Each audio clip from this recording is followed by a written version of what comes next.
Hello, my friends. Hello, my life warriors, wherever you are in the world. Welcome to the Day In, Day Out podcast. Woo! Today on episode 239, I was very lucky to have Jeevan Matharu on the podcast today. If you recognize the family name, I had his brother on about 2 weeks ago, Sam. Jeevan is a author, personal development coach, as well as, a wealth manager. We talked about his coaching business and how he got started. We talked about, some of the things what sort of block people from getting getting their hopes and dreams off the ground. All in all, I have to say it was a very delightful conversation with him. I look forward to talking with him in the near future. If I have my way, I'll get him and his brother on a podcast together and be the producer of it to see what knowledge they can both put out there in the world. All in all, great show. Enjoyed myself immensely. I look forward to his return. So sit back, enjoy the show, and thank you very much, my friends, my life warriors. Peace. Oh yeah. Hello, my friends. Hello, my life warriors, wherever you are in the world. Welcome to the Day In, Day Out podcast. Woo! Today on the podcast, I'm very lucky to have Jeevan Matharu on the podcast. If you think you've heard that family name before, it's a bit of a family affair. Yes, you've had Sam on before, and now we've got Jeevan on. Yes, they are brothers in arms. Family, close, tight. But yes, Jeevan today is a wealth manager, life coach, and author. How are you today, sir? I'm very well, thank you. I love your positive energy. Good start to the day.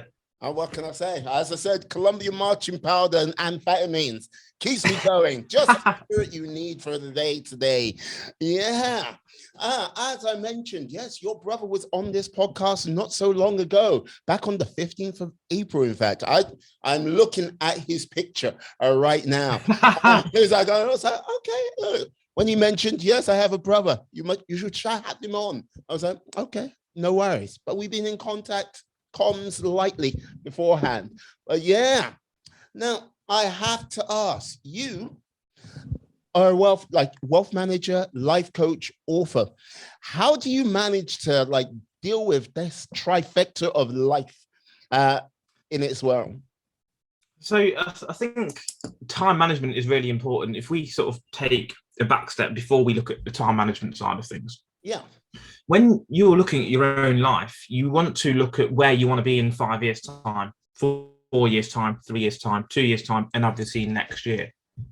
Once you've worked that out, once you've worked out where you want to be in 5 years' time, you need to backtrack and reverse engineer the daily habits, the monthly goals, the annual goals you need to hit in order to get there. So for me, I wanted to have 5 books out in 5 years, have a certain level of income from the wealth management stuff, and obviously coaching a certain number of people to help them get to the next level. So that's why I've put those routines and habits in practice.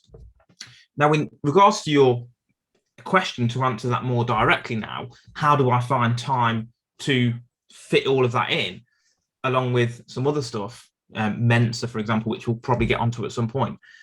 It's all about having a plan, a daily plan. Get up in the morning, maybe take the dog for a walk, and then what do you need to get done? Brian Tracy, I don't know if you're familiar with Brian Tracy or not. He's someone who is like a public speaker. He speaks about sales, closing techniques. He speaks about time management. He speaks about self-development. Mm-hmm. One of the key things that he taught me really was that if you've got a list of tasks to do, you should make, I don't necessarily do this religiously, but it is in the back of my mind when going through tasks. You need to number them or associate a letter with them. A is for must do. Yeah. So you obviously have to do the A tasks. B tasks is tasks that you should do. Mm-hmm. Obviously, once the A ones have been done. C's are tasks that you could do. So, maybe some cleaning up, but obviously if you've got clients you need to deal with, that obviously takes priority. And then there's D and E tasks. Now, these are the really interesting ones. D tasks are delegate. So if you can delegate some of the tasks that you maybe aren't going to have time to get around to, obviously delegate those out. Mm-hmm. And then E is eliminate. So for a lot of people, they have tasks on their to-do list that they're probably never going to get around to. They probably never need to get around to. So why not just get them off the to-do list and make room for something more important? 90% of what you do comes down to 10% of your activities.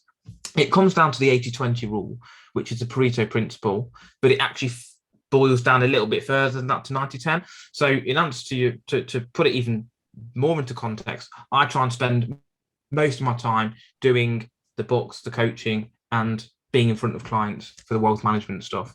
And whatever comes off the back of that is obviously going to happen, but you need to put yourself in a position to make something happen. And that's what I try and do.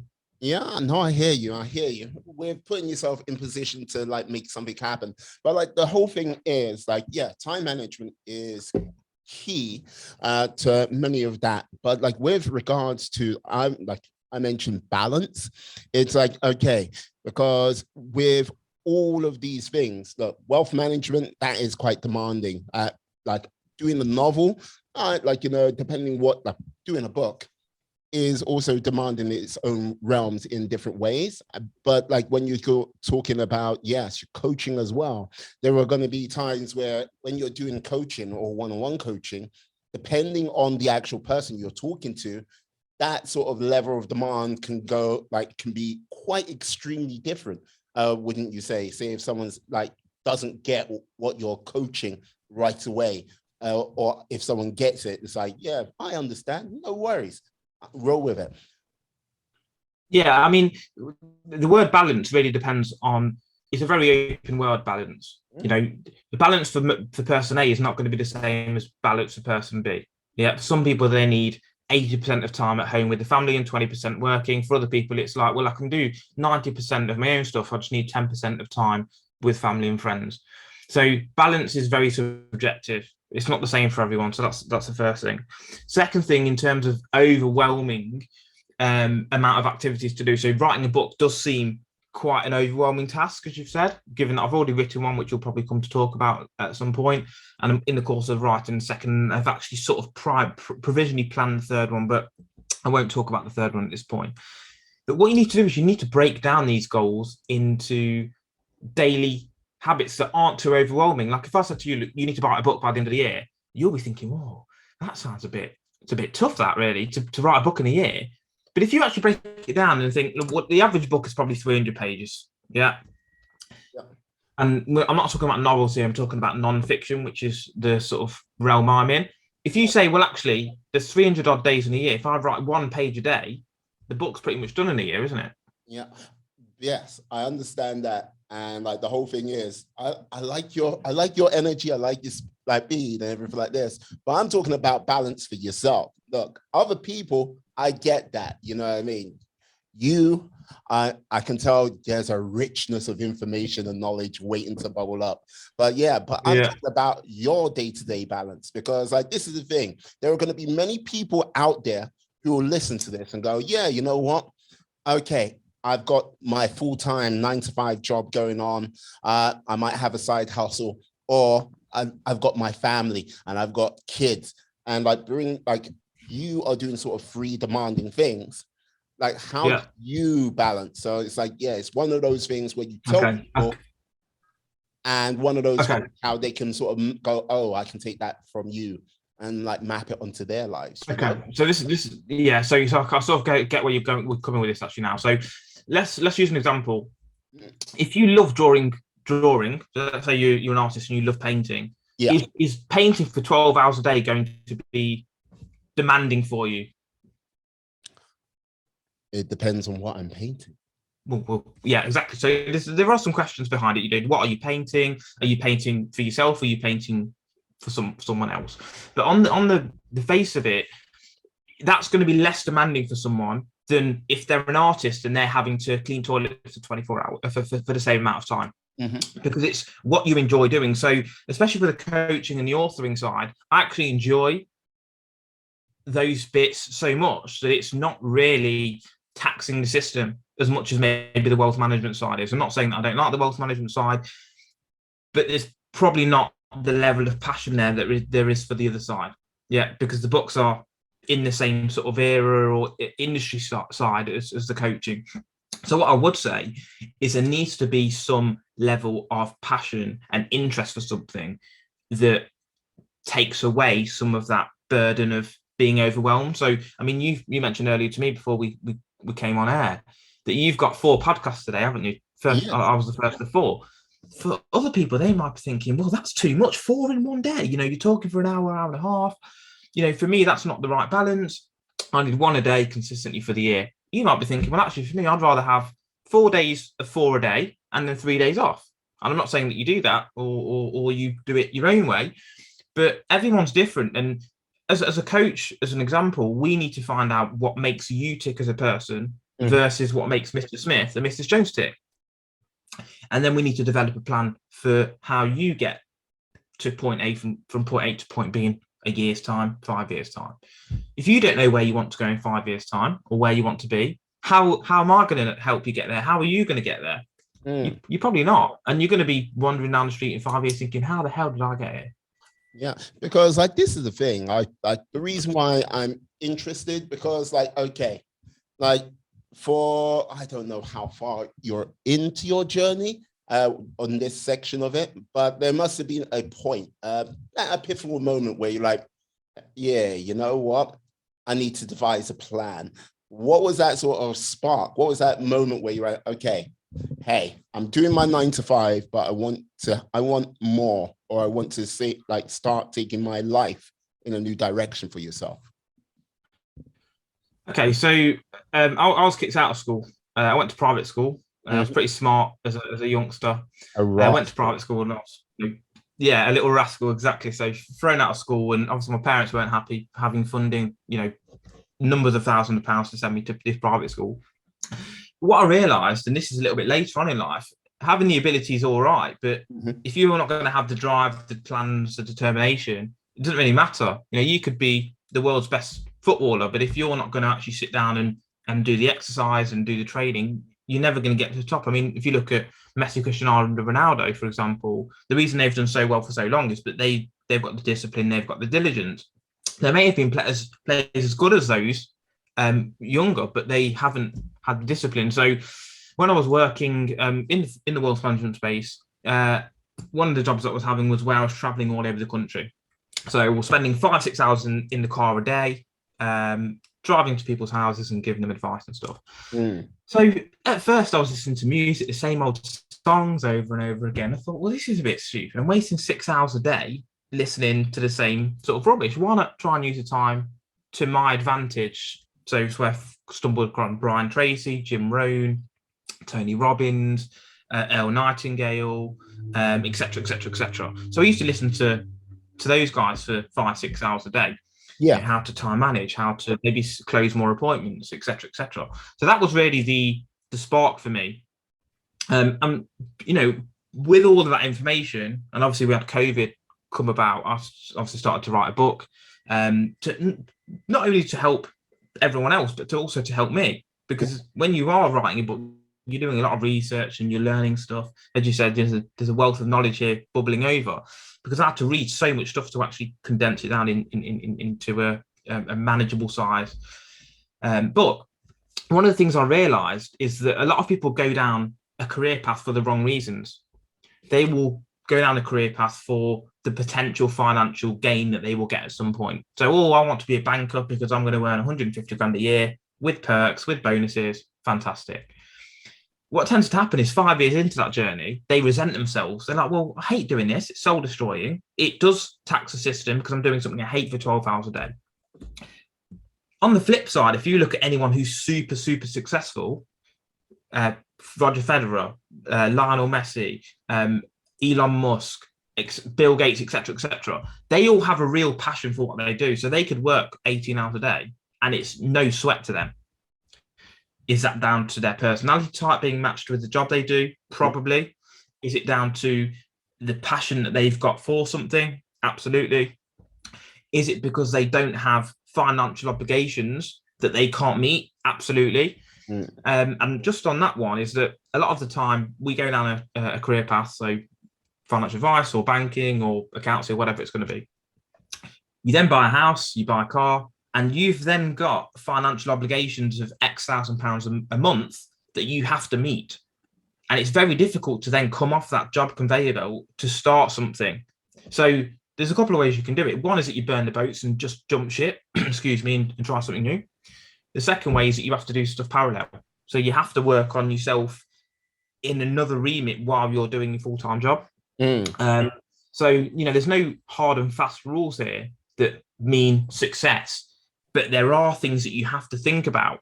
So again, going back to your initial question, what really triggered it off for me, it was all of that combined into one sort of epiphany, as it were. So what I've now done, instead of being the naughty kid I was at school with the intelligence and the IQ, just on a side point, I've actually done a Mensa test recently. Do you know what Mensa is? Yes, I'm aware of what Mensa is. So I got into Mensa a couple of months ago. Plus IQ, huh? Sorry? 160 plus IQ, huh? No, so it's 100. It's 100. There's two tests. It's either 130 on one or 145 on the other. Depends on if it's verbal or non-verbal reasoning. But you're essentially in the top 2% of IQ. Yeah. So basically, yeah. So what I realized is that it's not just about ability. As I said, you have to be able to apply yourself, stick to your goals, make plans, etc. So that's what really led me down that path. And obviously here we are today. As I said, I've written the first book, which is about personal development and breaking down those chapters into setting goals, being physically in good shape, psychology, communication, being able to motivate yourself, etc. And obviously I'm going to write my second book I'm writing my second book, which we'll probably talk about at some point. I see. So I have to ask, why did you decide to take the Mensa test? Get in? Well, to see if you could get in. Yeah, I mean, it was, as I said, I had a bit of a mindset change within the last 7, 8 years. And a lot of the time, people do it to prove it to themselves as much as anything else. If you go to the gym and you want to bench press 100 kilos, it's not to prove it to anyone else. You want to see, do I think I can do this? And throughout my life, I've known that I've always thought to myself to be pretty smart. And there has been some points in life where I've not really proved that, if that makes sense. I've been naughty and maybe not put the work in for stuff. And I just wanted to prove to myself that I have the processing ability and capability to get into Mensa, and obviously I did. And that sometimes gives you a bit of confidence as well in yourself, doesn't it? To say, well, actually, I've got this raw ability here. Let's just keep pressing forward. So that was really the reason. It's the same reason people do marathons, just to prove to themselves, I think I'm fit. Let's test how fit I am, and do a marathon and see if I can do it in 3 hours, 4 hours. Wow. Same with me. I thought I'm pretty. I would consider myself as smart. Let's do the IQ test and see how it goes. Yeah, no, this is the thing. I think when people sort of take up a challenge like either Mensa, either doing a run or physical or sort of new skill sets, it is that sort of initial challenge. But I'd also say it's a part of putting themselves in that place of discomfort and not living in those sort of places where I've got my cozy slippers on, I've got my smoking jacket on. They want to actually see how far they can actually grow. And doing something like Mensa, okay, I can imagine if you're I've seen this with a number of sort of smart people, especially when they're in the sort of school age or in university. If they're doing stuff which is for it annoys you if you say, this is so hard, and they go, is it really? To stay focused on the task, which sometimes seems a little bit futile because it's that easy. People get misunderstood, I think, on many a times because it's not challenging. It's not that sort of realm of putting them in that place of discomfort to keep them focused, because that challenge isn't there. So it's always a tricky one to go, are you disrupted because you're a rascal? Or are you disruptive because you don't understand it? Or are you disrupted because you see it all and you desperately want to be challenged more, or you're hungry for a lot more out there? it's a tricky one, you know? It is. And same with anything in life, you know, you have to look at the variables that's going to affect things. You know, if your business isn't doing as well as it could be, you know, what are the variables that could be causing that? Much like you've just said there, you know, if a kid is naughty in school, is it because they don't understand what's going on? Is it because they're not challenged? Is it just their personality type that makes them like that? You know, it's what we have to do as individuals is have that self-reflection on ourselves as well. You know, what is my personality type? What are my passions? How do I collate those together in a way that's going to ensure the best chance of success in the future? You know, because it's all well and good being passionate about something and having an interest in it, but if you're not good at it, there's no point. I mean, let's say I'm interested in sprinting. Yeah, I love sprinting. I love 100 meters and stuff. I could train 24 hours a day for 7 years. I still would not be as fast as Usain Bolt because I don't have the physical attributes or the natural ability in that area. So there has to be some tie-up or some match-up between passion and ability. Yeah. Obviously, you're quite a bubbly guy, which is why I think podcasts work for you, because you you've got good energy about you, ask good questions, you listen and respond well. So, you know, that's something that's a tie-up. If you're an introvert and you're a bit socially awkward, podcasts probably aren't going to be the best thing for you. Yeah, if you're extroverted and very good socially, sitting behind a desk and crunching numbers probably isn't going to be the best thing for you either.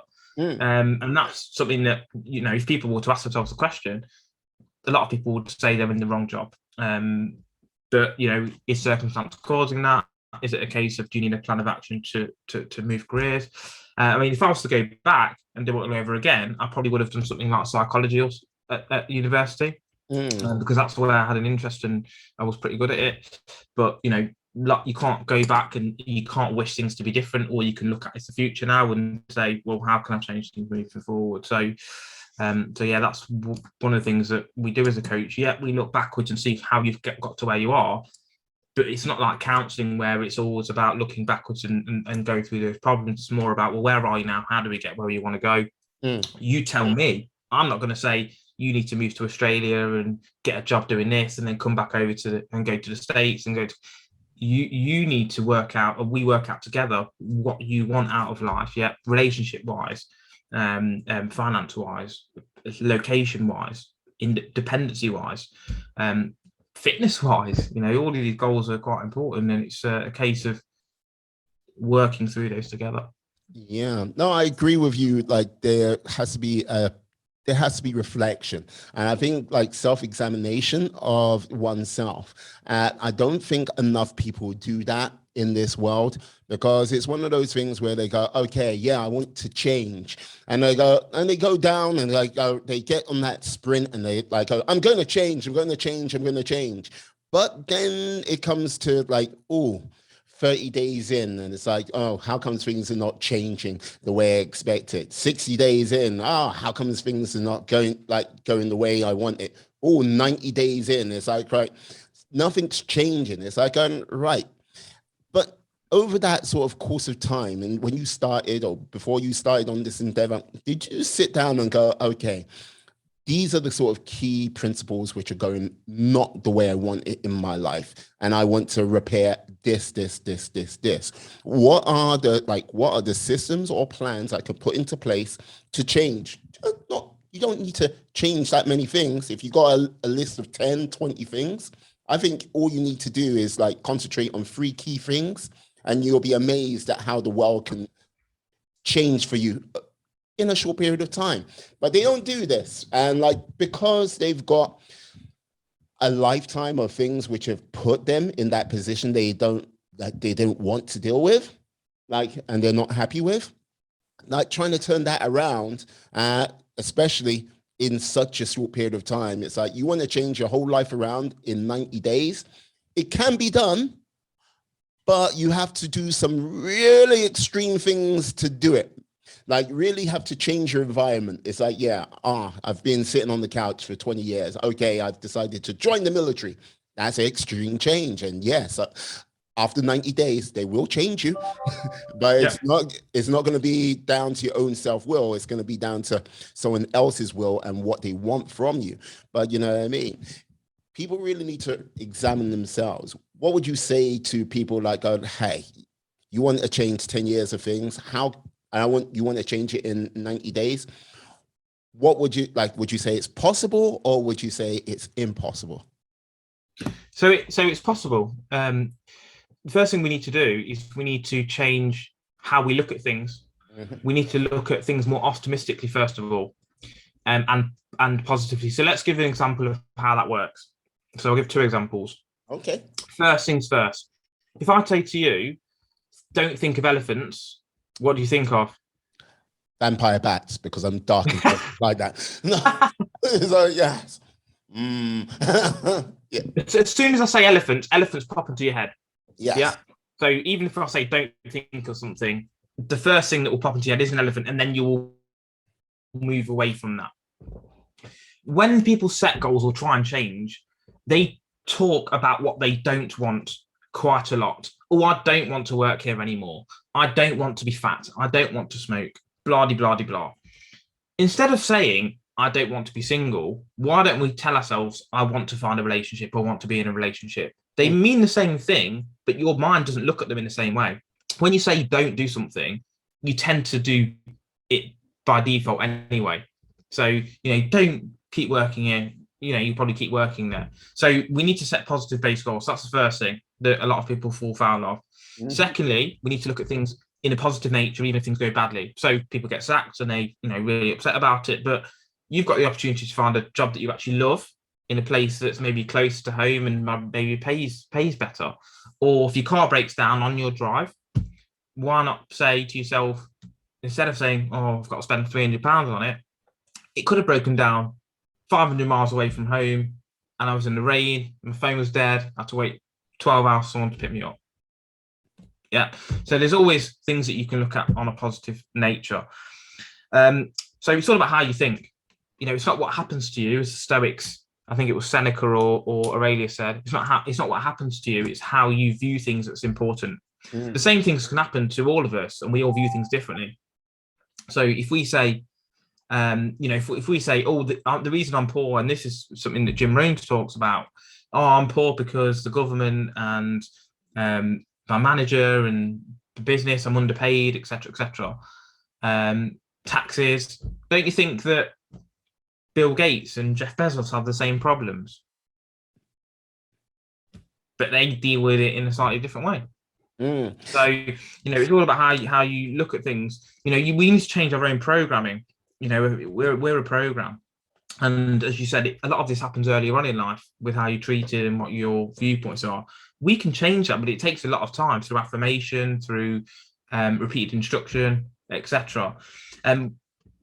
My second book that's on its way, and it should be here at the end of the year, is to help people who maybe lack that awareness or focus to maybe start changing their own mindset. So it's essentially a question a day that we're asked. So first question might be, where do I want to be in 5 years' time?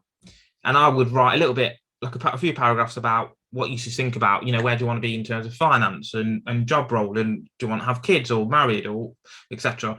And then it'll be 2 blank pages for, yourself to write in where you want to be in 5 years' time. That'll be day one. Next day might be, well, what would my ideal job be if money wasn't an issue? Third question might be, well, what do people compliment me about what I'm good at?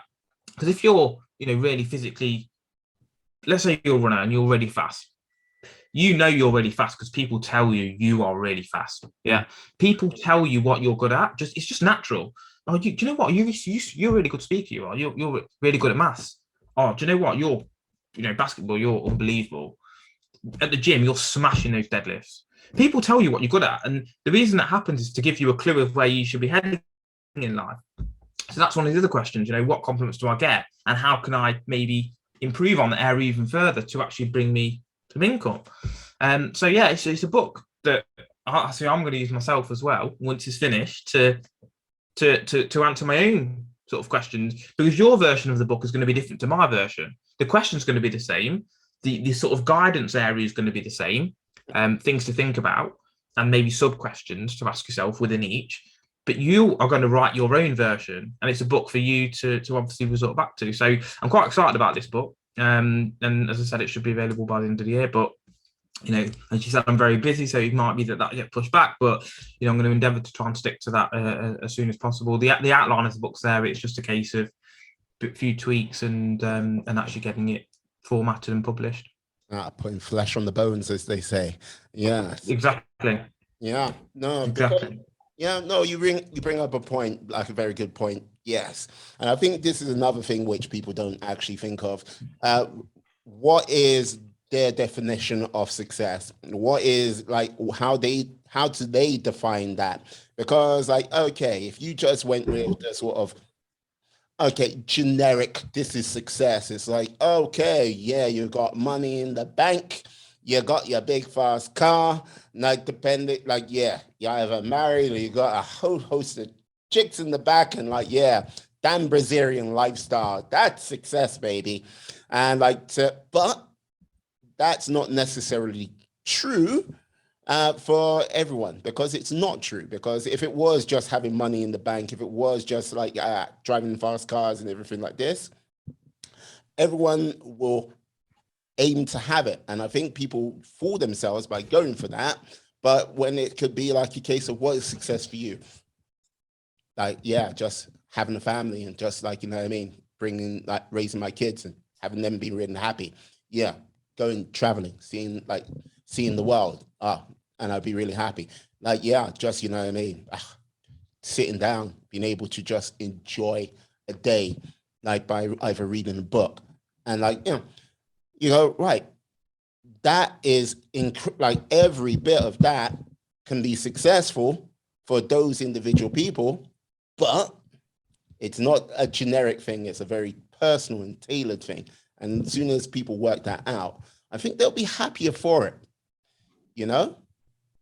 100%. And I think you've summed that up absolutely spot on. You know, the poster child or the poster style of success is fast car, big house, loads of money in the bank. You know, for a man anyway, loads of beautiful women around him in bikinis all the time, and, you know, drinking on the beach and, you know, going gambling. That's not really success, because for as much as that will be fun and exciting, of course, after time that will become soul destroying, because you want to have, you know, your family, you need loving relationships and stuff. And you need a purpose rather than just, you know, driving around with fast cars. So as you've rightly said, you know, success is different for everyone. I think Earl Nightingale put it best when he says success is working towards a worthy ideal. So you have to define your own worthy ideal. So if your worthy ideal, as you said, working as a teacher, bringing up a small family and living in a location, say London or Manchester or wherever, you're a success. If that comes to fruition, you are a success. If your ambition is to write a book and you do that, you know, you are a success. Whether it actually sells any or not, your idea was to actually write the book. If your idea was to write the book and sell 100,000 copies, and you do that, then that's also success. You have to define your success. So the reason I've used that example, where you've either decided to write a book or write a book with a target in mind, is that when we set goals, we need to ensure that we are setting some sort of target. Because otherwise, if you said to me, look, geez, I want more money, and I give you a 2p piece, in theory, I've actually agreed to your testament. You've got more money, haven't you? You didn't really specify what that meant. And I know that, you know, if we were to sort of break it down, we probably know that you meant you want 100,000, 200,000, £1 million. And if you want that, well, why not specify it? One of the things I do every day is I write down what I'm grateful for. Because everything I have, someone else is jealous of. Same with you. You might not think that, but I've got a car. Some people don't even drive or can't afford a car. I've got my own house. Some people, again, are renting and they can't afford living with their parents. I've got a dog. Some people really want a dog and they have done for years. I work in, a few different industries, and some people really want to get into those. So everything that you've got, people, some people are jealous of. Yeah, you've got your own podcast show. Some people haven't even started one, and they're jealous of that. So we need to be grateful for stuff before we start it. Second thing, I write down my goals. So as I said, books wise, or coaching wise, or finance wise, or outside of that, I do judo and stuff and hiking. So I've got goals in my hobbies and interests as well, and I'm working towards those. And then I write down my affirmations, saying, what you're referring to be, that you're confident, that you're, ambitious and stuff. So you have to do that, because it reprograms your mind. And if you do that for quite a period of time, you'll be surprised. So I'm sometimes doing exercise and a phrase pops into my head: keep going. Do you know what I mean? Rather than most people give up, like, oh, I'm sore now, I'm going to stop. But you need to basically override that negative, because you've got two sides to your mind. You've got that negative side that wants to stop and be comfortable, as you said earlier, in your slippers and dressing gown. And the other side of the mind is to push you further. And David Goggins, I don't know if you're familiar with who he is, but 4448. Sorry, 4448. Yeah, he's ridiculous.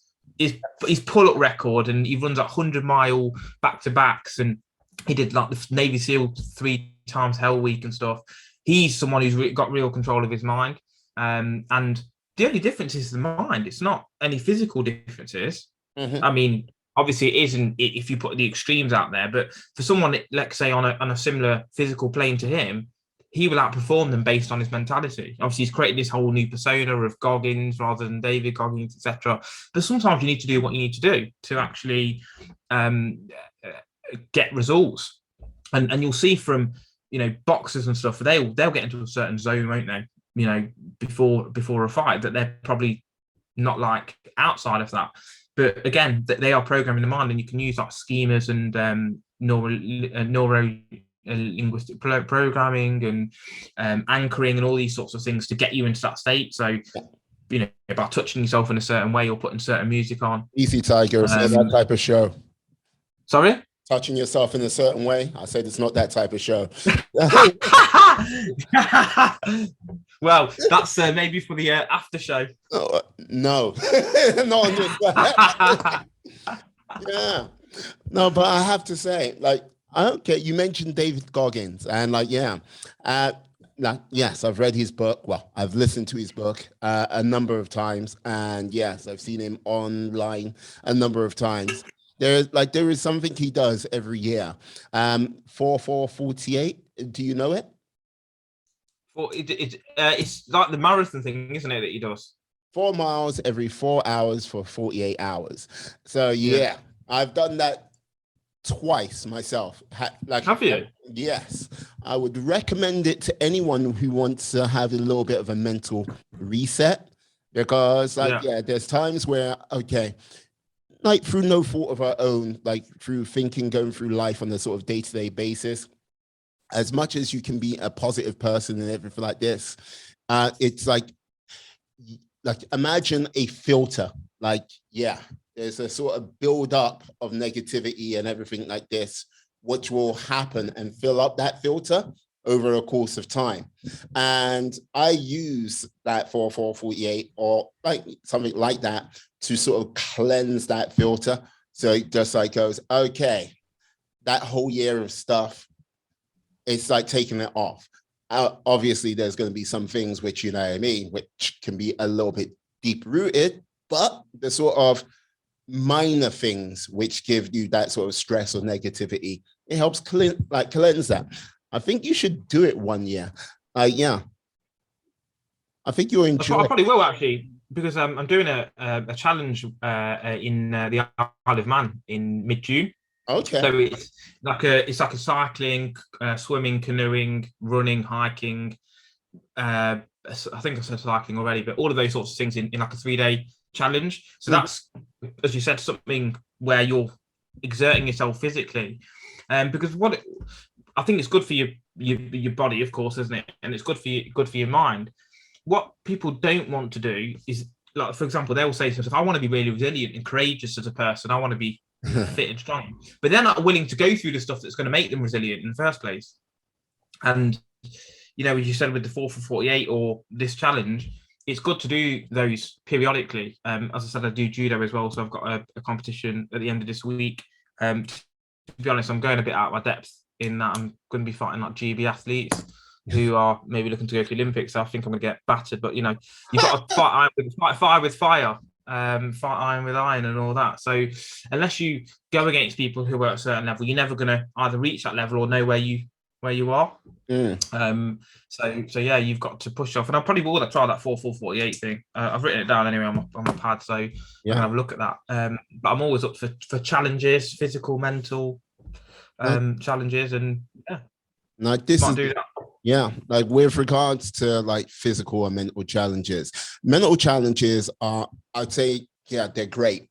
Like they do help a lot. But when you get the physical, like, okay, I can physically do this. I can physically go beyond what I thought I could go through like before.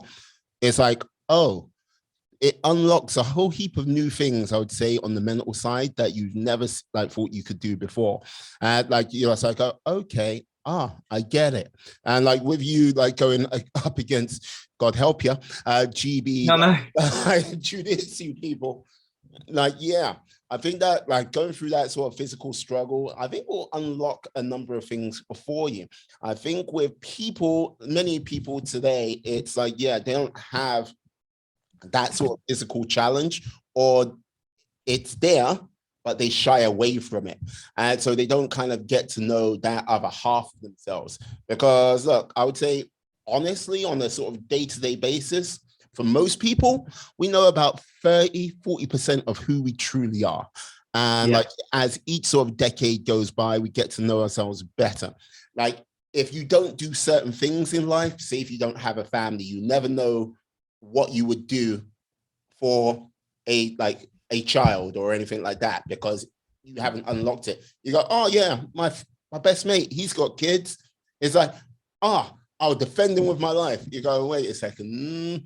Like there is a difference when you're a parent. Like, you look, when we're born and like that demanding crying coming forth from yourself, your parents up with you all the way through the night, going through colic, whooping cough, all of this thing, like that stress, that worry, that sense of not even knowing what they're doing, all is wrapped up into you as a small little bundle, as a bigger bundle, and like all the way up to teenage years where they might look at you and go, oh, I hate you, little bastard. That's another story. But they can like go, would you kill for your child? And they say, would you steal for your child? And like they're like, I don't want to answer that, because you know what? They would be surprised at the extremes they would go through for that child. And if you don't have kids, you'll never know that. If they go, oh, but I love this person. Yeah, but you don't know. But each time, if like, be wary of someone who knows themselves 100%, because they have done some dark stuff in their life. And you're like, okay. But they know them. They're like, oh yeah, I truly know who I am. You're like, okay. Be wary of them. But yes, knowing yourself, most people 30-40%, you know? Yeah, I mean, there's a couple of points on that. One is that just on that final point, we'll go back to one of your early points, is that, I think one of the Stoics said is that, don't judge someone else because they have a character like your own. You just don't know, and you've not been put in that situation of yet. Killers, not saying that I believe killing is right, but as you've said, in the context, you don't know, is someone attacking your kid, someone attacking your child, someone attacking your dog or whatever. So, every human has the ability to do good and to do bad. And it's just where you sit on there. And as you said, how much do you know yourself, and have you been put in those situations? Probably not. The other point that you made is, people aren't willing to go through those situations. So the exercise and the physical pain. And again, that comes back to mentality, doesn't it? Because if you look at the positive you're going to get out of it. So already I can see your passion for the 4-4-48 thing that you've done, because you're like, it really helps them to unwind and clear stuff out. You're looking at the positive side. For a lot of other people, you ask 80% of other people, they're like, oh, all I can think of is the pain, the misery, the struggling. They're not looking at the positive outcome that will come from that. They're looking at the negative. If you can just look at the positive, and yes, there is going to be negatives, but if you try and ignore that to an extent, you're more likely to go ahead and do stuff. You're more likely to start a business if you're optimistic it's going to turn out well.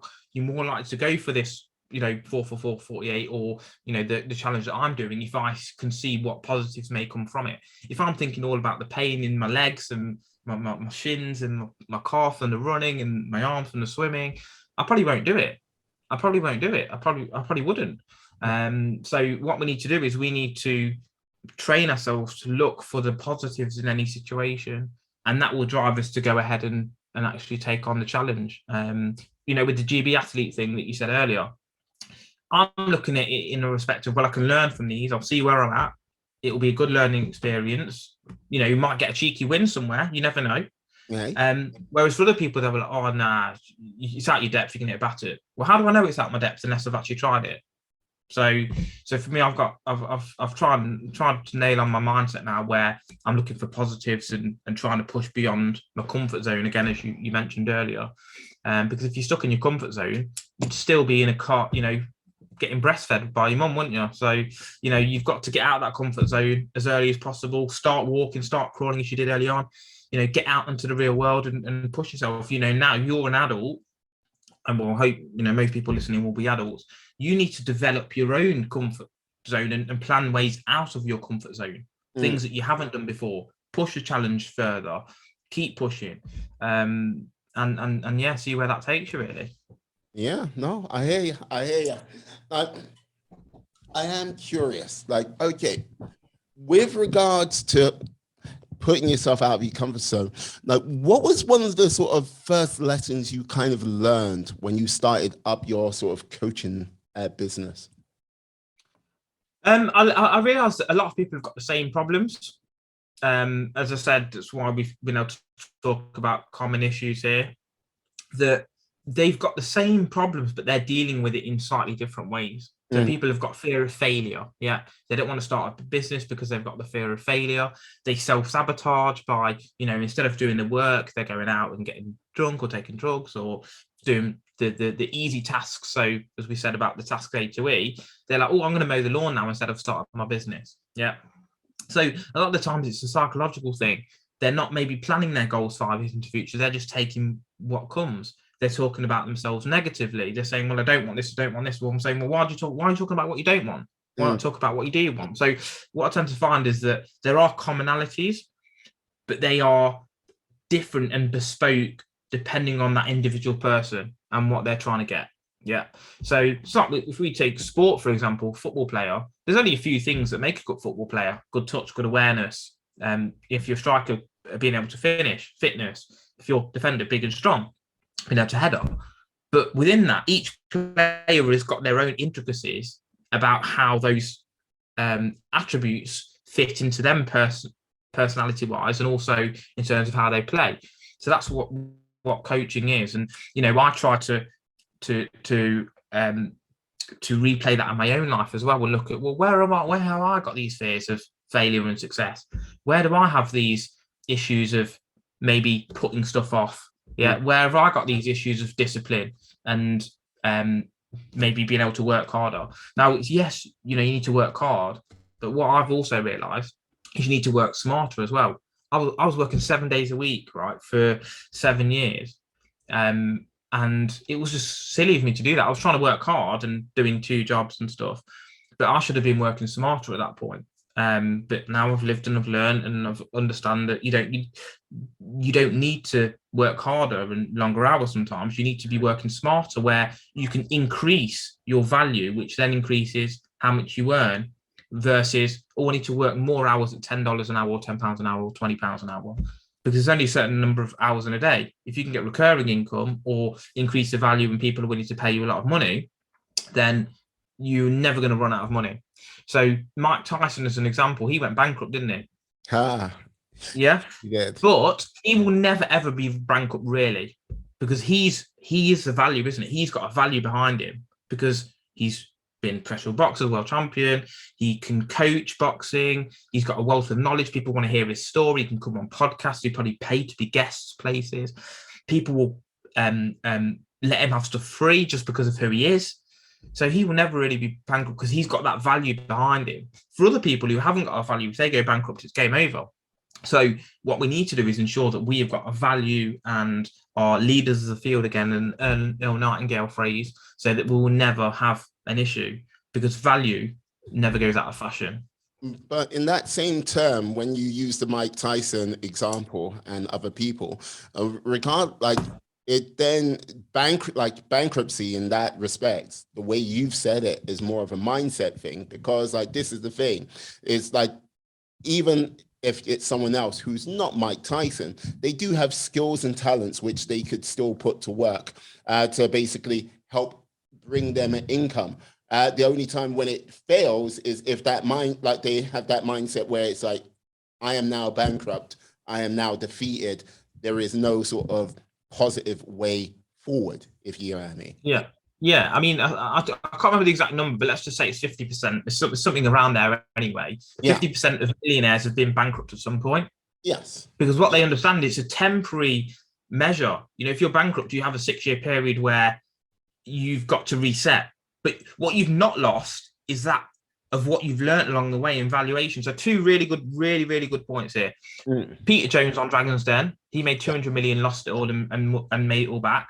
The second point is in California, I think it is, they're more willing to lend to you as a bank and as an institution if you've been bankrupt before than if you've not, because they know that you've learned something from it. They know that you can now risk manage better. You've made the mistake.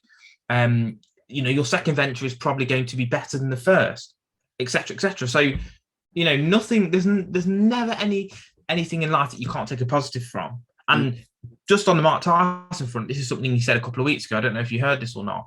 He said losing his mother was the best thing that ever happened to him. And now I'm not saying to go that deep and that extreme, but he said that because he said it made him the man that he was, because he had to then, from that situation, become his own guardian, as it were.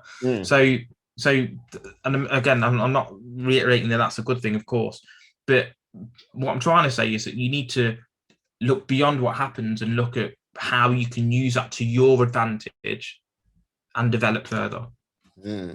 Yeah, no, it's one of those things where, how can I put it? There is, like, I can't remember the exact sort of survey or whatnot, but like, yes, they ask people if like the mistake, like some of the biggest mistakes they've made in their life, if they could like magically go back and then erase like that mistake out of their life, but they would not actually have that lesson from the mistake or whatever happened at that period of time. Most people would rather keep the mistake so they could still learn from the lesson. I think it's people who, when they go, erase that mistake, and so I don't have that, so it's gone forever, but they don't learn from that lesson.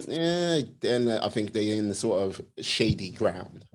It's a case of, and this is one of the chapters in the book, which discussed in my first book, is a case of regret versus regret. So there's a regret of doing something and failing, as you've said, but you learn from that, or a regret of not doing something.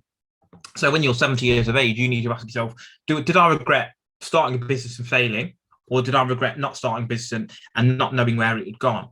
Because what happens is that clarity at least gives you peace of mind, because you've done it, you know what happened. It's a case of, when you ask yourself, what if this, what if that, what if this, what if that, what if I made $1 million, then and then I did this and then I did that, because there's so many questions and so many variables of what could have happened, it kills your soul. So regret of not doing something is 10 times worse than regretting doing something and as you said, making a mistake, because at least from that, regardless of whatever else happened, you've learned something. And what you've learned could change everything for you moving forward trajectory wise. So it's all about how, it's pretty much the undercurrent of what we've talked about the whole session, is that it's all about how you're viewing things and looking at things that makes the big difference. That's it. That's all it is. And sometimes it takes training to do that. I know a lot of people that have got such a negative attitude, that any little thing, the light, when you're coming up to a traffic light to turn red, they're like, why red light? Not me. Why are you getting angry over something so small? You can control by a traffic light. Maybe take a few minutes just to think about something. You can pause and relax for a second. So yeah, it's all about mind control, and not in a a perverse way, but in a constructive way. Yeah, this is the thing. Would you say there is a sort of like cultural element in that sort of mindset? Because you mentioned California about, yes, if you've like gone bankrupt, that they will more likely give you more money because you've learned a lesson. Like here in the UK, if you've gone bankrupt, it's kind of, how can I put it? It's held against you like a burning hot cross, like in the sun. Yeah. Like, why did you fail? Why did you fail? You evil, evil person. You know, you get what I mean? Yeah, I think in the UK, it's definitely a cultural thing. And I think that comes down to the school system. So school system, it discourages you or really makes you feel bad about failing, doesn't it? Oh, you failed. But everyone fails at something in life. Second thing, in I don't know whether it's what it's like in America as well, but I'm choosing the UK as an example, is we tend to discourage people from working together to find an answer. What's wrong with me and you and a few other people working out an answer together and all writing down the same answer? That's not copying. That's what's called working together. Yeah, businesses, you don't just work on your own and try it and, oh, I got an A, you got a B. You work together and then you all succeed. That's really not encouraged in school. If I was a teacher, I would encourage everyone to talk, to answer all questions together, share answers. But obviously, when the real exam comes, then you need to do your own stuff. But because they've all conversed for every test before that, they will all more than likely pass because they've shared so much between them over that period of time and they filled gaps.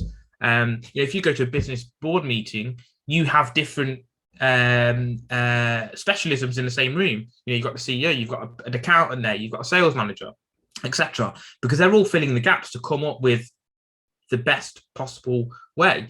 And if you're in a classroom and some people know more about this part of history and some about this part of history, work together. You're all going to get 100%. And you can say, well, actually, you're not learning anything. You absolutely are learning something. Just because you're not failing doesn't mean that you're not learning.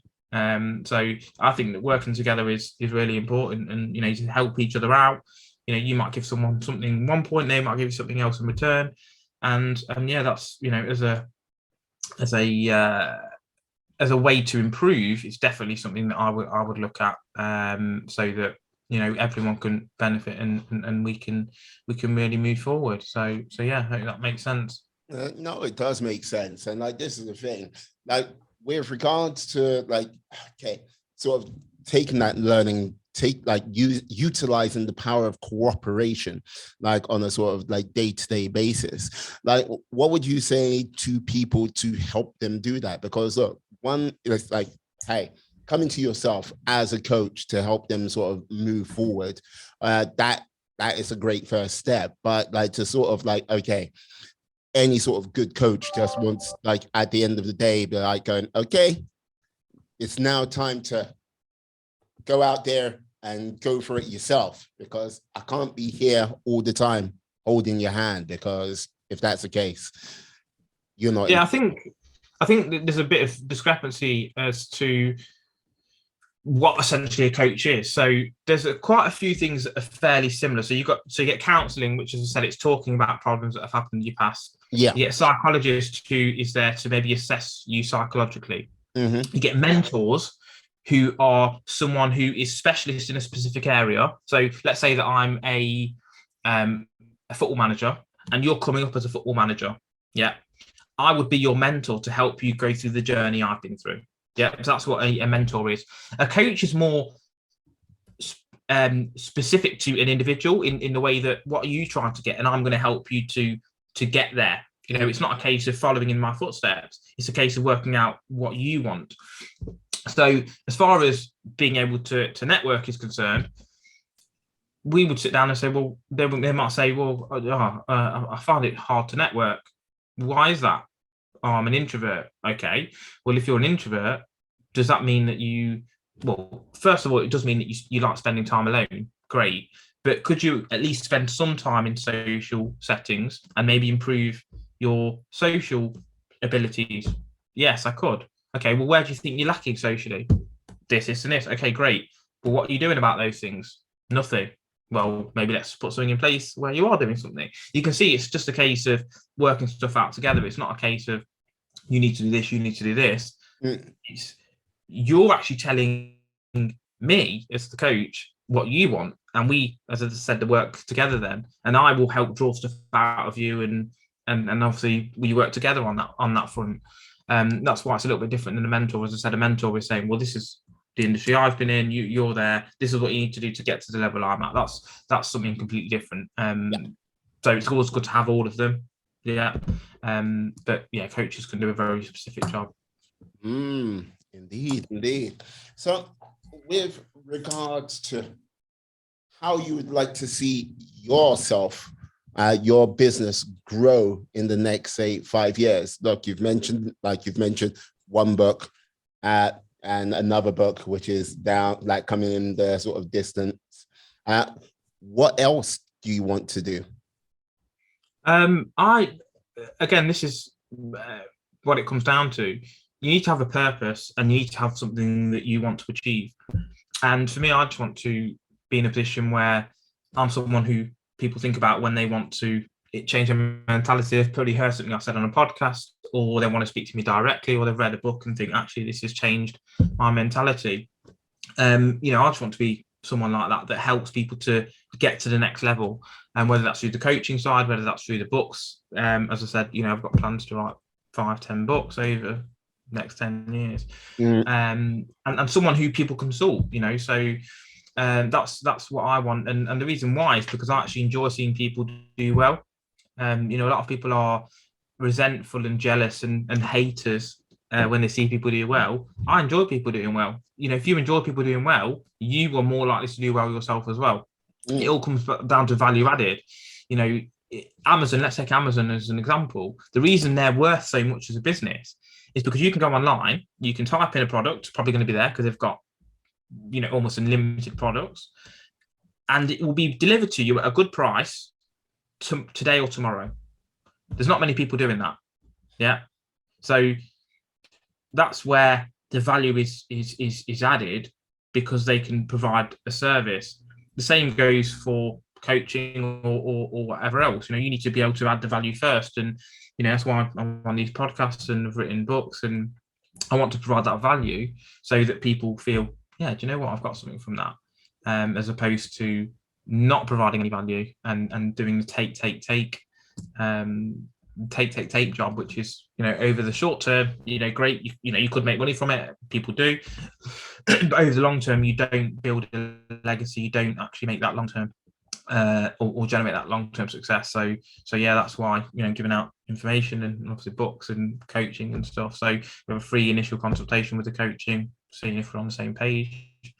So yeah, that's sort of where I'm at really, and that's what I want to achieve. I'm sure you've got your own goals and aspirations for the podcast and stuff outside of the podcast as well, which is great. And obviously the 4-4-48, I'm sure you've got some targets for that as well, and to maybe do it more consistently or more often, I don't know. But it's always good to have something to work towards, because otherwise we go stale, don't we? Yeah, no, indeed we do. I do find it interesting. You bring up Amazon a couple of times now, and like one of the things which I would say Amazon is a different company to the company, like most of the companies right now. Like one of the things Amazon, and I think people can use this in their own lives, is they turn whatever weakness they have into a strength. And like people don't realize that. It's like, okay, you need, like Amazon, one of the things which they always needed is data centers. And they went, okay, right, rather than rely on sort of Microsoft or like Cisco or anything like this, build it ourselves. Okay, there's a cost what comes to that. Okay, we've got this much spare capacity for ourselves, but we've built this much more. Why don't we start selling it to other big companies? And yeah, it's turning a profit.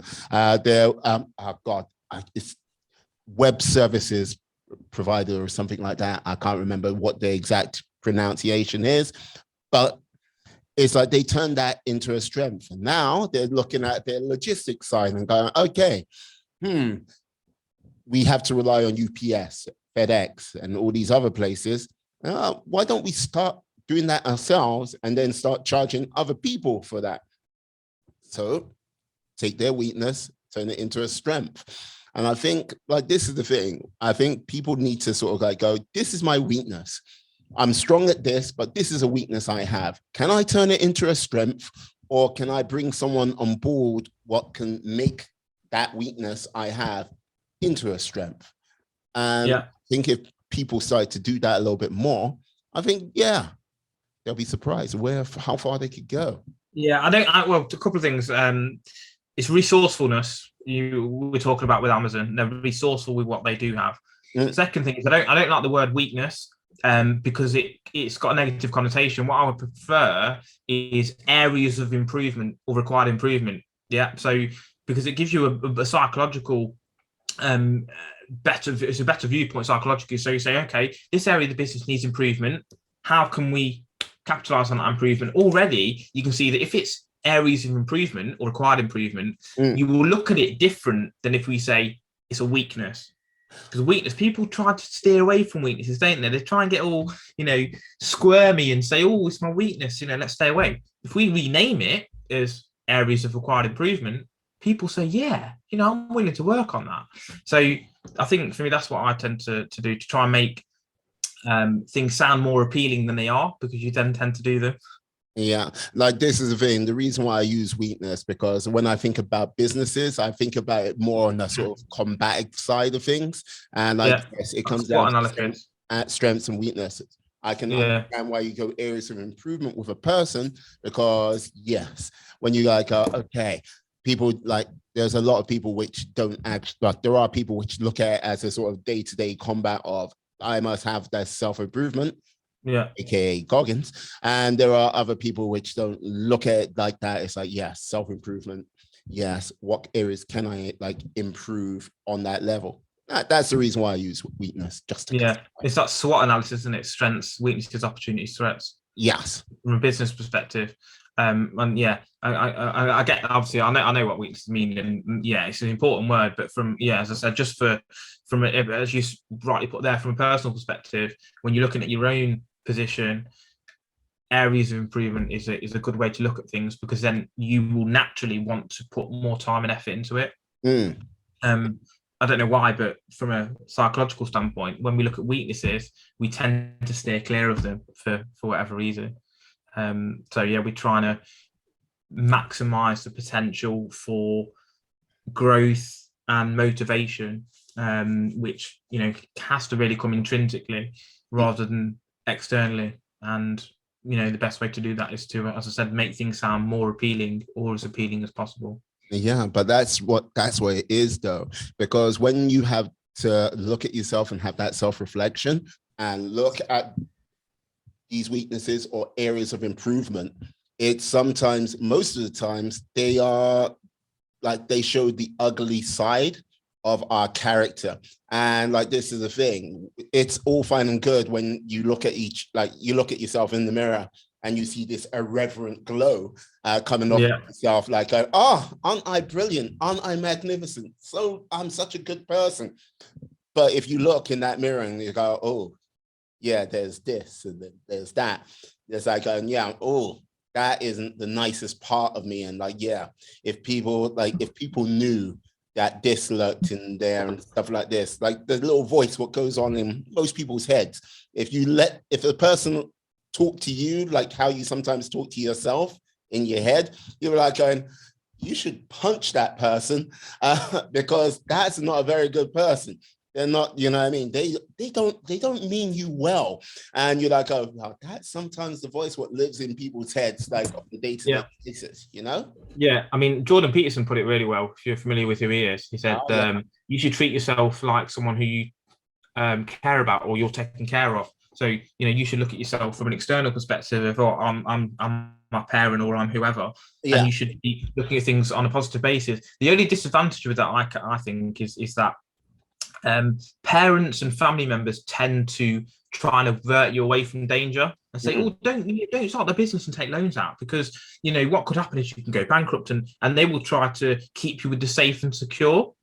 What you sometimes need is someone to go, no, don't stay with the safe and secure, burn the boats, burn the bridges, go for it, what's the worst that can happen? You can go back to the life that you had previously if you want to. You know, sometimes you need someone to give you that ambition and know everything's going to be all right. And a lot of the time that can't really come from family members because they try to look out for your best interests, which tends to mean keeping you away from danger. Absolutely. So a lot of the time it comes from randoms or, you know, people you just acquaintances or something. So yeah, wherever you get that inspiration from, you know, it's great. Some people's parents are great. Some people's family members are great as well. You know, not saying that it's all in that way, but you know, you tend to see that can be the case. Yeah, no, like this is the thing. Like also, like Joe Rogan, like you must know who Joe Rogan is. Like he says, look at it from the standpoint of being the star of your own movie. Yeah, like basically sort of not looking at the parent side, but you are the star of this movie and the risks and, like, you know what I mean, the trials and tribulations you go through. This is, yes, I'm going through it. This is like me starring in this role. I'm not a support actor in my life. I'm the star of my life. And yeah, the star does this, the star does that. And yeah, you try to do the best thing that the sort of the hero's journey can take you on, you know? Yeah, I mean, it's an interesting one with Joe Rogan, rather, because people say, oh, I want to be as big a podcaster as Joe Rogan. Okay, great. That's a good goal to have. Yeah, absolutely. But the cards that you've been dealt and the cards that he's been dealt prior to starting the podcast were completely different. One is that he was a comedian first, wasn't he? And he's on the UFC circuit. Yeah. So he already knows loads of comedians, and he already knows loads of UFC fighters and people associated with that side of things. So trainers and managers and all those sorts of things. So he can go through his phone book and say, oh, I'm going to start a podcast actually, because I've got 150, 200 people that I know closely, very well, that I could just bring on and say, do you fancy a chat? Yeah, great. Come on. And I've got a year's worth of podcasts just from people I know on my phone. So he already had the cards dealt of having a good social network to start a podcast. So Mr. Smith, who's starting a podcast now, and well, by the way, he's leveraged that very well. For Mr. Smith starting a podcast and saying, oh, how can I get, you know, Jordan Peterson and Ben Shapiro and, you know, all these guys on? You need to first develop a great podcast, great product, improve your ability to ask questions, increase the number of guests and then the quality of guests you get on. And then you might be able to get some of these names across. But until you do, the cards that you have got available are not the same. So you need to play your cards differently than Joe did at that point. Yeah. You know, people want to play their cards like they've got two aces in the pack and they've got a smelly little 2 and a smelly little 3. So I'm like, well, first things, you need to try and up those cards first things first, and then you can play with the big boys. Yeah, but the thing is, the ace in the hole also Joe Rogan had.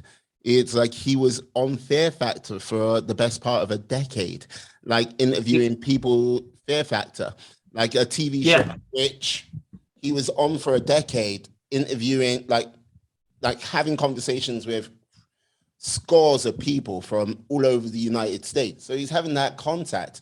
And like, look, you bring up a very important point. Like, yes, if you're starting a podcast, and this is for anyone who is starting a podcast, there is a skill to podcasting. There is a craft to podcasting. And if you're not aware of that, you are going to have like, a nasty little shock, because it's like, yes. And I bet you've gone through a array of people at different stages of their podcast journey where you like, okay, yeah. So you're like, okay, yeah, the quality must be all over the place with some of the conversations you've most probably had over the course of time, being a guest on a podcast, you know? Or am I wrong? Yeah, absolutely. Same with anything, isn't there? There's always a wide span of quality and ability and style and the sort of structure of the podcast and the underlying tone of the podcast. It's all different, and that's the beauty of it, and that's what gives you a USP versus, as I said, Mr. Smith, Mrs. Jones, and that's what makes certain podcasts for certain demographics and other podcasts for other demographics. I think what Joe Rogan's done well is he covers quite a lot of different topics, but initially anyway, it was comedians and UFC fighters primarily. Yep. So that had a demographic, and obviously it was doing well, and then it's obviously branched out and more guests have come on. So absolutely, as you said, there is a craft, and what we need to establish, and I said this on another podcast to someone who was podcasting, he's quite a young lad, like 14, 15. Mm-hmm. And I said, oh, so what do you want this podcast to be? And he says, I want to monetize it. I said, okay, similar to what I said to you earlier. I said, it's $10 a month. You know, is that going to be enough? And he goes, no, I want to be able to go out with my mates and go to eat and stuff. And I said, well, what does that look like monetary wise? And he's like, oh, I need £150 a month and stuff. You know, obviously he's young, so like 150 quid to 14-year-olds, good going, isn't it? Do you know what I mean? So yeah, I mean, you need to break it down. And, you know, as we've said with the podcast quality and stuff, you need to understand where you're starting from, understand someone else is at a different position, but don't worry about that. You need to increase your game. Yeah. And that comes down from self-reflection, from looking at your goals, your ambitions, understanding where your areas of improvement are or weaknesses, where your strengths are and how you can maximize those strengths, how you can leverage your network. So there's loads of stuff. And, you know, as I said, we as coaches, we tend to work through that together and say, well, you know, what is it that you're after? Mm-hmm. How can, and we work through that. And a lot of the answers are in yourself. You know, if I was to say, well, how can you double the viewers on your podcast in 12 months? And you thought about that for a few days, you'd probably come up with a few answers, and then you'd put those answers into place. So a lot of the time it's just the questions that we ask and then whether or not we put the answers into practice or not. Now, do you think you'll start a podcast yourself? Because, hey, seems like a string to put to that bowl of yours. Yeah. Potentially at some point. It was something my brother mentioned. You mentioned my brother earlier, and he did mention that, you know, it's something that I should consider. It probably is, but as you said, I've got a lot on my plate at the moment. And also, as you said, people don't always understand the work that's involved with a podcast. It's not just quick conversation and, you know, that's that. There's a lot of planning involved, and, you know, you need to edit stuff and sort of understand your guests and the questioning and stuff like that. So at this point, probably not. Am I ruling it out in the future? Definitely not.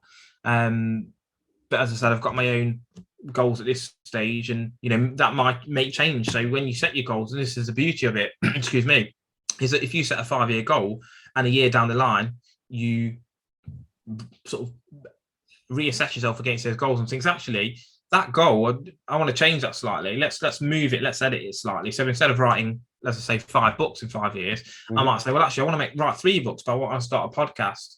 Okay, great. So let's start working in this direction. So that's essentially what the beauty of it is. You know, if you've got your sat nav on your phone and you stop off at the service station, you know where you are along that journey, and you might say, well, actually, instead of stopping at the service station, there's a pub around the corner.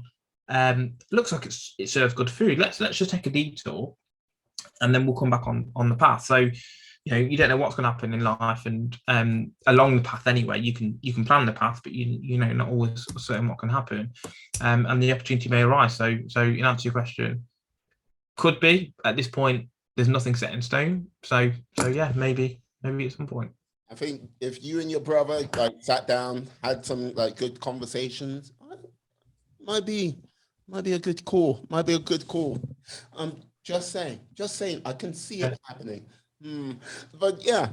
I think two minds are better than one, definitely. But I think me and my brother are quite strong characters, and we probably want our own, you know, direction or tilt on it. So if we were to do it, it'd probably, I don't know if it'd be 2 separate ones. I mean, doing it together would be great. Don't get me wrong, but sometimes you can't have too many cooks for the broth, don't they? Oh, you know what? I definitely want to see it now, because that's like, just see me like, why are you wearing a UFC uniform? Don't you worry about it. It's gonna be good. It's like, got cameras there. Yeah. It's like, yeah. Oh, this got microphone, that microphone. Oh, long hair, short hair. It would be fun. But that's my mischievous mind coming to work. So, yeah, final question of this day. Now, what was the last thing what brought you gratitude? As in that I was grateful for. Yeah. Well, because it's fairly early in the morning, I haven't done my gratitude thing for today. But I'll have a look at yesterday's. I've actually got it here, so I'll just have a look at what I wrote down yesterday. I was grateful to be on some podcasts this week because I think that's really good that I can share a message. I've been grateful for the fact that it's been sunny over the past week. There you go. Beautiful weather. Grateful that I've got a dog and he got into a little scrap the other day. My dog did, and luckily he's all right. So I was grateful for that. Grateful for my parents and family. Saw quite a few nice nature pieces over the week. So again, I was grateful for that, and I'm also grateful for the future millions that I'm going to make. Because sometimes you have to be grateful for things in advance. I learned that from Denzel Washington, actually. So that was my yesterday's one. But yeah, I mean, that's just some examples, really. Some are obviously something tangible. So, well, not tangible, but that's in existence. So, as I said, the sun, being out and stuff. Some of those were things that could have gone worse than they did. So, as I said, the dog fight, no one was injured. So, basically saying that something bad happened, but from that, it wasn't as bad as it could be. And then obviously things that are going to happen in the future. So yeah, that's what I've been grateful for this week. So outstanding. Brilliant. And I'm grateful for this conversation. Thank you very much. No worries. Like Jeevan, can you tell the lovely people how they can find you out there on these interwebs? So I'm sure you'll probably leave some links here as well on the podcast. But yeah, if you want to buy the first book, it's on Amazon. Become a Person of Value. The author name is J.S. Math. Just rang off the tongue better than the first and second name. In terms of the coaching, it's vanquishtransformationalcoaching.com. So you can find me on there. And obviously, if you want to have a free initial chat, that's great. We can have that, and we can schedule it for a time that's mutually convenient. And yeah, that's it really. Obviously, you can probably find me on social media. And yeah, we'll look forward to speaking with some of you in future. Excellent. Yes, I'll put all the links in the description. So yeah, find Jeevan, and yes, like subscribe, sign up, buy his book, and yeah, let's see where he can take you, where you can both go together. And I like to say, yeah, Jeevan, thank you for coming on today. Pleasure. Thanks for having me. It's been a great podcast. Love your energy, and hopefully we'll do this again at some point. Oh, indeed we will. Like, yes, I'll get your brother on, and yeah, I'll not just get you to fight. What should we do? Let them fight. Just let them fight. That's all. Yeah. Oh, brilliant. And I've got to say thank you to you, my friends, my life warriors, for sticking with us to the end of the show. You guys make this show special. You make it happen. You make it all the things it needs to be. So let me just say, stay safe, stay well, be awesome, be excellent, be fantastic. Be all the positive bees you can be in this world, and then some. Have a great day, guys. Yes. Peace. And we are